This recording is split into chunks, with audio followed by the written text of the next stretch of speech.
دوستو جان سے زیادہ اللہ تعالیٰ کو عزیز رکھو. اللہ کی قدرت جب پکڑتی ہے تو پھر اس وقت توبہ اللہ کی قبول نہیں. یہ بھی بتاتا ہوں نزول عذاب سے پہلے توبہ کرو. ایک کراچی کا جوان لندن میں اس کے ہڈیوں کے گودے میں کینسر ہے. سارا گودا نکالا گیا, پھر دوسرا گودا سوکھتا چلا گیا. 9 لاکھ 10 لاکھ خرچ. کیا ہم لوگوں نے کوئی ٹھیکیداری کر رکھی کہ اللہ ہم کو عذاب نہیں دے گا؟ اللہ کے عذاب سے اپنے کو بے خوف رکھنے والا یہ کافروں کی علامت. اللہ تعالیٰ قرآن میں فرماتے ہیں کہ میرے عذاب سے بے خوف وہی ہوتے ہیں. اتنی درد بھری داستان, اتنا درد بھرا دل میں اپنے بعض دوستوں سے رات میں یہی کہتا ہوں, لیکن اللہ تعالیٰ سے ہی فریاد ہے میری کہ خدا اختر کو بھی عمل کی توفیق دے اور میرے سامعین کرام کو بھی توفیق دے.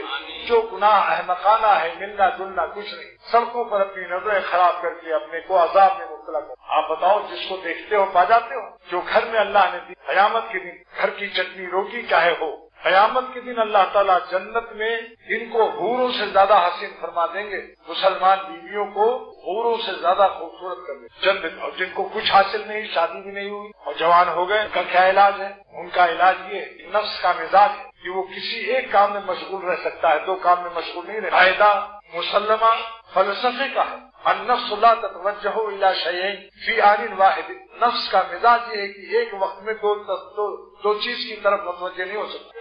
لہذا اپنی توجہ اللہ کی طرف رکھو, انشاءاللہ تو غیر اللہ کی طرف توجہ ہوئے گی. جب فیلڈ خالی ہوتی ہے پھر شیطان اس پر حملہ کرتا ہے. ذرا خانقاہوں میں بیٹھو, اللہ والوں کے ساتھ بیٹھو, اللہ والوں کے غلاموں کے ساتھ بیٹھو, دیکھو کہ کیسا مزہ آتا ہے, راستہ کتنا آسان ہو جاتا ہے. میرے شیخ فرماتے تھے شاہ عبد الغنی رحمۃ اللہ علیہ, میاں اختر جب کسی اللہ والے کا ہاتھ میں ہاتھ پکڑ لیتا ہے انسان تو اللہ کا راستہ صرف آسان نہیں بلکہ مزیدار بھی ہو جاتا ہے.